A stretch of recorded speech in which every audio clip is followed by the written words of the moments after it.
आज हम आपको लेकर जाएंगे रीडिंग्स लाहौर। रीडिंग्स लाहौर एक 3-4 मंजिला एक बुक स्टोर कह लें, आप इसको लाइब्रेरी कह लें, क्योंकि यहाँ से आप किताबें ख़रीद भी सकते हैं अपने मिजाज की। जिस जॉनर की आपको किताब चाहिए वो मिल जाएगी यहाँ पे।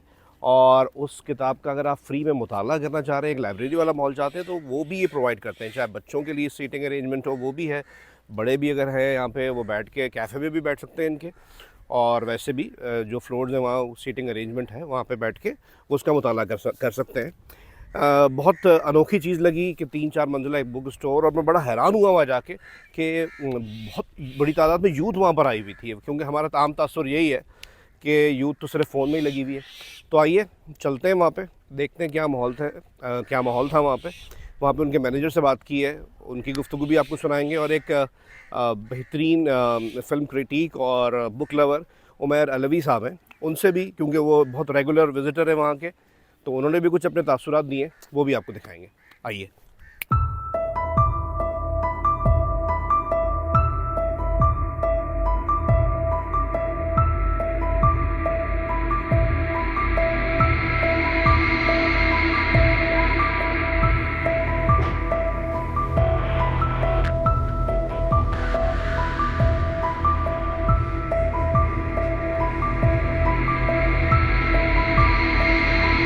3-4 साल पहले तक तो ऐसा था कि जब मैं कराची में से बाहर जाता था तो वहाँ इस्लामाबाद में सईद बुक बैंक होता था, मिस्टर बुक्स होता था, तो इस्लामाबाद से किताबें लेता था। लेकिन लाहौर का मुझे इतना आइडिया था नहीं, क्योंकि मैं लाहौर बहुत कम जाता था। लेकिन जब मैंने लाहौर में रीडिंग्स डिस्कवर किया, उसके बाद मेरा इस्लामाबाद सेकेंडरी हो गया, फर्स्ट प्राइमरी जो है वो रीडिंग्स हो गया लाहौर।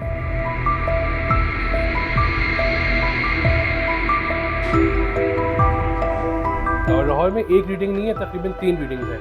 तो मैं जो गुलबर्ग वाली रीडिंग है, सबसे ज़्यादा मुझे वहाँ मज़ा आता है। उसका एनवायरनमेंट ऐसा है कि वो लाइब्रेरी की तरह का है, और आप जाएँ वहाँ पे, आप आराम से घूमें बैठें तसल्ली से, कोई जल्दबाजी की ज़रूरत नहीं है, आराम से किताबें ढूंढते और ढूंढते रहें, कोई इतना बड़ा मसला नहीं है। तो मुझे वो बहुत अच्छा लगता है। और दूसरा जो है उनका डिफेंस वाला, जो लाहौर डिफेंस में जो है तकरीबन 2 या 3 फ्लोर्स का है, वो भी बहुत ज़बरदस्त एक्सपीरियंस है। वहाँ आप जाके आप आराम से जो है वो अशर्स भी खड़े हुए हैं, आप उनसे जाके पूछ सकते हैं कि भाई ये वाली चाहिए, वो वाली किताब कहाँ मिलेगी, उनको सब पता होता है। डिस्काउंटेड बुक्स अलग रखी हुई होती हैं, नई बुक्स अलग रखी हुई होती हैं। अगर आप एक बुक इंटरेस्ट की उठा लेते हैं, जैसे इंटरनेशनल बुक स्टोर्स में होता है कि फिर वो आपको आके समझाते हैं। जैसे अगर आपने क्वेंटिन टैरेंटिनो वाली बुक उठाई है, तो आपको पैट्रिक स्वेज़ी वाली बुक भी उठानी चाहिए, या आपको जो है वो स्टीवन स्पीलबर्ग की एक 40% ऑफ रखी हुई वो लेनी चाहिए। तो मुझे तो वहाँ ये फ़ायदा होगा।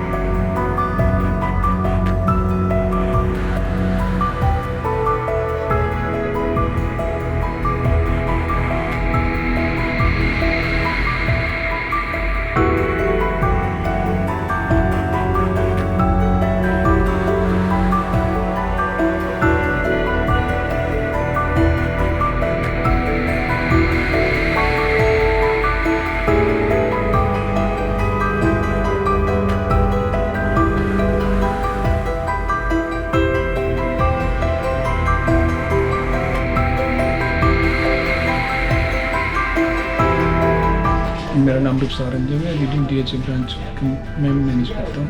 अच्छा अजीम साहब, क्या ज़बरदस्त बुक स्टोर। इस दौर में जब हर चीज़ डिजिटलाइज हो रही है, तो कस्टमर्स की तादाद क्या वक्त के साथ क्या कम होती जा रही है? ये आपको लग रहा है कि बुक स्टोर में जिस तादाद में पहले आज से 8-10 साल पहले लोग आते थे, या 5 साल पहले, तो अभी भी उसी तादाद में आ रहे हैं? बिल्कुल उसी तरह है, क्योंकि बुक रीडिंग्स का एक अपना चार्म है। बेशक डिजिटलाइज की तरफ जा रही है दुनिया, लेकिन बुक रीडिंग, जो बुक को पकड़ना, उसके फील करना, उसकी एक अरोमा खसूसी जो पेपर का उसको फील करना, वो एक अलग चीज़ है। तो लोग बुक्स पढ़ते हैं, डेफिनेटली कम नहीं है, डे बाई डे उसकी तादाद ज़्यादा हो रही है। और मैं बड़ा हैरान, यहाँ पे तो यूथ बहुत आ रही है। मैं तो समझ रहा था कि बुक स्टोर है, कोई बाबे जैसे लोग सिर्फ खड़े होंगे। आपका माशाल्लाह पर कैफ़े भी है, वहाँ बैठ के आप आराम से, और हर फ्लोर पे एक अलग से सीटिंग अरेंजमेंट भी है जहाँ पे बैठ सकते हैं। किड्स सेक्शन में भी हमने देखा है, बच्चों के लिए बड़ा फैंसी सा आपने एक कॉर्नर बनाया हुआ है जहाँ बच्चे बैठ के रीडिंग वगैरह कर सकते हैं। तो ये तो बड़ी अजीब सी बात है। एक आम तासुर तो ये है कि सारी यूथ फ़ोन पे लगी हुई है, नहीं है, लेकिन यहाँ तो मैंने बड़ी लाहौर की यूथ देखी जो आई हुई है। जी बिल्कुल, क्योंकि रीडिंग का एक एनवायरनमेंट ऐसा है, यहाँ हम बैठ के पढ़ सकते हैं, देख सकते हैं। सीटिंग में चेयर्स कुशन वगैरह दिए हुए, जो स्टूडेंट अफोर्ड नहीं करते वो भी यहाँ के बैठ के पढ़ सकते हैं, उसमें से नोट्स वगैरह ले सकते हैं। एज अ लाइब्रेरी भी जी जी, एज ए लाइब्रेरी तो फ्री ऑफ कॉस्ट है उनके लिए? जब जितनी देर मर्जी बैठे पढ़ें। अच्छा। जी, ज़बरदस्त। तो इसलिए और दूसरा ये है कि यंग एज बिल्कुल ऐसा है कि सोशल मीडिया पे डे बाई डे बहुत ज़्यादा उसमें लोग इन्वॉल्व हो रहे हैं, लेकिन यंग जनरेशन बुक्स भी पढ़ती है। हाँ, और ये मैंने किड्स सेक्शन और अंडर 4 to 5 इयर्स में देखा तो बड़ा इंटरेस्टिंग आप लोगों का सेक्शन बना हुआ है। जी जी, तो वो तो मुझे कोई स्पेशलिटी लग रही है आप जी लोगों बिल्कुल, रीडिंग्स में बच्चों का सेक्शन जो वही हमारी स्पेशलिटी है, और उसमें हमने कैटेगराइज किए हुए हैं, एज वाइज डिफाइन किया हुआ है और सेक्शन वाइज डिफाइन किया है। फैंटेसी, साइंस फिक्शन, बच्चों की स्टोरी, पिक्चर स्टोरी, बोर्ड, सब चीज़ें अलग अलग हैं और बहुत ही एक ईजी वे में आप बुक्स को थ्रू आउट देख सकते हैं।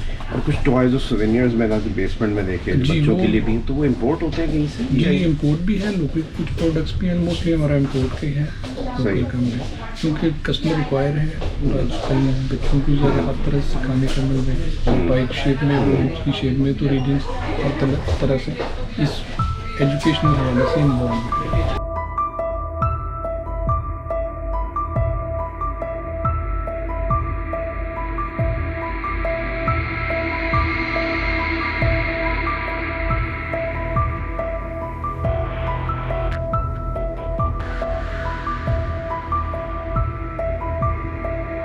एक और जो चीज़ है कि मेरे पास जो बैंक होता है, जैसे UBL है फर्स्ट कीजिए, तो UBL पे 40% ऑफ है। एक उनकी थोड़ी सी वो है बेवकूफ़ी कि वो कैप लगा देते हैं कि 12,500 से ज़्यादा नहीं ले सकते आप किताबें, लेकिन ये मना नहीं है कि आप 12,500 की उस दिन जो है वो किताबें लें, आप दूसरे वाली ब्रांच से जाके ले सकते हैं, जो मैं कर चुका हूँ। और फिर जो डिस्काउंटेड बुक्स हैं उनकी, वो उनका अलग सिस्टम है, अगर वो भी 12,500 की हो रही हैं तो वो उन पर कोई डिस्काउंट लागू नहीं है, आप वो जितनी लंबी हो, जितनी ज़्यादा हो, आप ले सकते हैं। तो ओवरऑल मुझे जो है रीडिंग्स जाके मज़ा आता है मेरा, और अभी भी जो मेरा नेक्स्ट प्लान लाहौर का बन रहा है वो भी यही बन रहा है कि पहली रीडिंग्स और बाकी सारे काम।